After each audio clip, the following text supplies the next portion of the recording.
अस्सलाम वालेकुम। वेलकम है आप सबका हमारे इस यूट्यूब चैनल जहांगीर सीरीज़ में। तो जैसा आप सभी बच्चों को पता ही होगा कि स्कास्ट कश्मीर का जो एग्ज़ाम है वो 19 मई को होने वाला है और स्कास्ट जम्मू के इस टाइम पे एप्लीकेशन फॉर्म लग रहे हैं।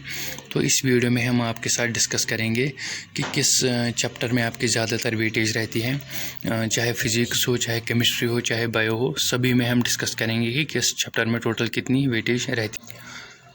उससे पहले अगर आप चैनल पर नए हो, चैनल को सब्सक्राइब करना और साथ में टेलीग्राम ग्रुप में भी जुड़ना। टेलीग्राम ग्रुप की जो लिंक है वो आपको नीचे डिस्क्रिप्शन बॉक्स में मिलेगी। तो चलिए वीडियो को स्टार्ट करते हैं। सबसे पहले हम फिज़िक्स की बात करेंगे।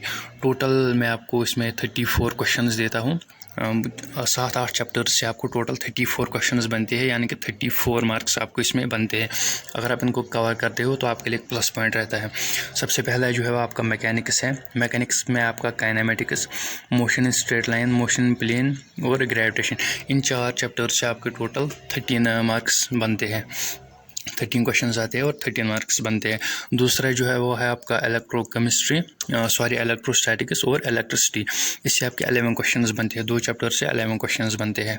और तीसरे पॉइंट की तरफ चलते हैं, वो है आपका मॉडर्न फिजिक्स और इलेक्ट्रॉनिक डिवाइसेस। मॉडर्न फिजिक्स में आपके 3 चैप्टर बनते हैं और 4 चैप्टर में आपको 16 मार्क्स बनते हैं। तो अगर आप इनको कवर करते हो तो आपको अच्छा खासा पॉइंट मिलने वाला है। अभी आपके स्कास्ट जम्मू के आपके पास बहुत टाइम है, तो अगर आप इनको कवर करोगे तो आप इजीली स्कोर अच्छा करोगे। ये जो स्लाइड्स है आपको मेरे टेलीग्राम ग्रुप में मिलेगी। टेलीग्राम ग्रुप आप ज्वाइन करना, तो वहाँ से आप इनको अपने पास रखना। दूसरी तरफ चलते हैं, यानी कि केमिस्ट्री की तरफ चलते हैं। तो केमिस्ट्री को मैंने 3 पार्ट्स में डिवाइड किया है। पहला है आपका फिजिकल केमिस्ट्री, दूसरा है आपका इनऑर्गेनिक केमिस्ट्री और थर्ड है आपका ऑर्गेनिक केमिस्ट्री। तो सबसे पहले अगर हम फिजिकल केमिस्ट्री की तरफ चलते हैं, तो सबसे पहले आपका इलेक्ट्रोकेमिस्ट्री, इसमें 4 मार्क्स बनते हैं। केमिकल काइनेटिक्स और सोल्यूशन, इसमें आपके 5 से 6 मार्क्स बनते हैं। 2 यानी कि केमिकल काइनेटिक्स और सोल्यूशन में 5 से 6 मार्क्स बनते हैं। एटम्स में आपके 4 मार्क्स बनते हैं और यहाँ पर एक और आप ऐड करना, वो है थर्मोडायनेमिक्स। थर्मोडायनेमिक्स में आपके 4 क्वेश्चंस बनते हैं। अगर आप इलेक्ट्रोकेमिस्ट्री, एटम्स और थर्मोडायनेमिक्स को ही कवर करोगे, इसमें आपके 12 मार्क्स बनते हैं। और अगर आप केमिकल काइनेटिक्स प्लस सोल्यूशन को ऐड करते हो तो इसमें आपके 16 to 17 आपके जो है वो मार्क्स बनते हैं। तो यहाँ तक क्लियर है। इनऑर्गेनिक केमिस्ट्री की तरफ चलते हैं। अगर आप केमिकल बॉन्डिंग को कवर करोगे, इसमें से आपके 4 मार्क्स डेफिनेटली बनते हैं।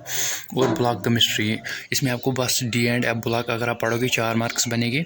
अगर डी एंड एफ ब्लॉक और पी ब्लॉक को पढ़ोगे तो 8 मार्क्स बनते हैं ब्लॉक केमिस्ट्री में से।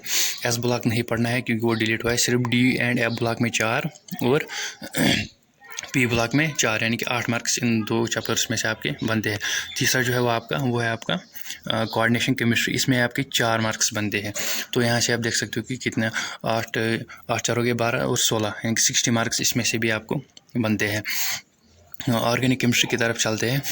तो ऑर्गेनिक केमिस्ट्री में आपका हाइड्रोकार्बन्स हो गया, कार्बोनिल कंपाउंड्स हो गए, अमाइन्स हो गए, हेलो अल्केन्स और हेलो अरेन्स हो गए और जियोसो नोमेनक्लेचर, इसमें आपके 4 मार्क्स बनते हैं। और इनमें से आपके टोटल 11 मार्क्स बनते हैं इनमें से, और इसमें से 4 मार्क्स बनते हैं। तो यहाँ तक आपका क्लियर है।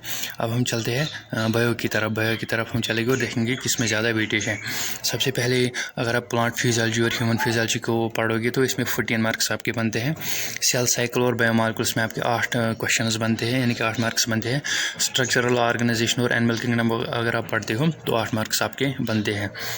अगर आप बायोटेक्नोलॉजी और इकोलॉजी को पढ़ते हैं, इसमें आपके 10 मार्क्स बनते हैं। इकोलॉजी में 2 चैप्टर डिलीट हुए हैं, तो 2 चैप्टर्स को खाली आपको पढ़ना है, वो देखना वो 2 चैप्टर्स कौन है। तो इसमें आपके 10 मार्क्स बनते हैं। तो इन चैप्टर्स पे आपको ज़्यादा डिपेंड नहीं रहना है। इन चैप्टर्स को आपको ज़्यादा से ज़्यादा कोशिश करना है कि ज़्यादा से ज़्यादा पढ़ने की।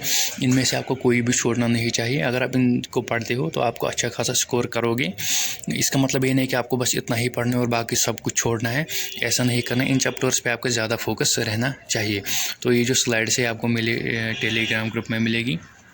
टेलीग्राम ग्रुप की जो लिंक है वो आपको नीचे डिस्क्रिप्शन बॉक्स में मिलेगी। टेलीग्राम ग्रुप को ज्वाइन करना और इन स्लाइड्स को अपने पास रखना।